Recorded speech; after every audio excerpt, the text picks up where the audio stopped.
Hello, improviser, and welcome back to the channel. I'm William Hall of ImprovGames.com. Today, we're diving into the special world of applied improvisation. Applied improvisation is using the principles and tools of improvisation in non-theatrical ways, say for communication and leadership. Now, today's special activity comes to us from Amanda Mavro-Cradadas. Now, she lives in South Africa, where she's an organizational effectiveness expert. She introduced this activity in an online event hosted by the Applied Improvisation Network. This activity is pretty easy to run, and the debrief can lead to some insightful discussions about problem solving and organizational dynamics, so many different things. It's called Drawing in the Dark. Amanda? Hi guys, my name is Amanda, and I'd love to introduce you to a game called Drawing in the Dark. As a facilitator, what you'll need to do is pair people up in your group. One person in that pair is going to be the person drawing. They'll need a piece of paper and a pencil, and they'll need to close their eyes. Their partner will be the communicator, the person explaining. And what that person will need is a simple image, just like this, or something a little more abstract like this. This is a communication game. So the challenge for the speaker is to try and get the person drawing to recreate this image as they draw with their eyes closed.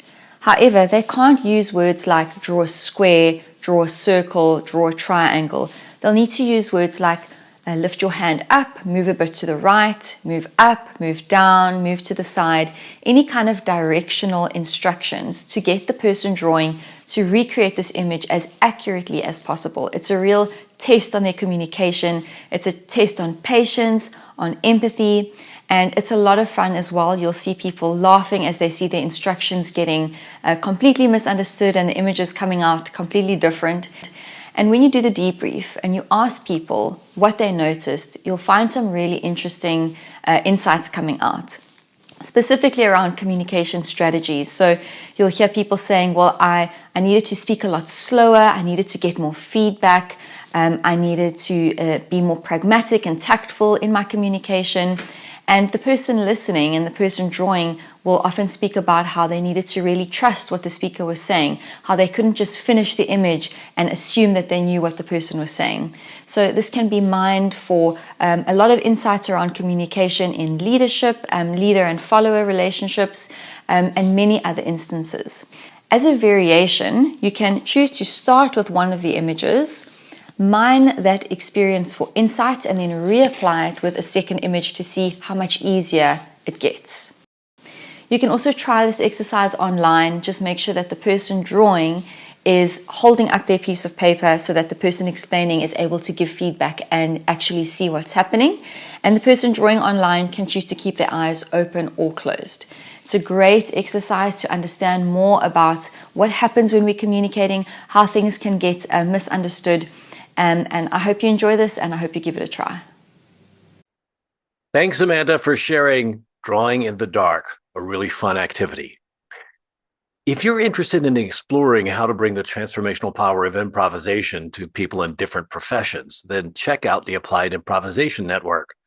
It's a generous organization of people all over the world who are using improv tools and techniques in lots of very interesting ways.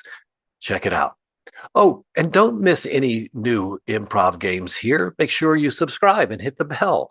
That way you'll be the first to know about new activities and games that I put here on the site that you can bring back to your group and your organization. You know, it'll be fun. Check out the notes for more information about Amanda and the Applied Improvisation Network. And if you're looking for more improv games, I bet you are, then take a look at my website, ImprovGames.com. That's a good URL, isn't it? ImprovGames.com. Check it out. Lots of good stuff there, from storytelling to spontaneity to group dynamics. So much fun there. Together, you and I are making the world a better place, just one fun activity at a time. Oh, and check out these other videos from my collection. See you next time.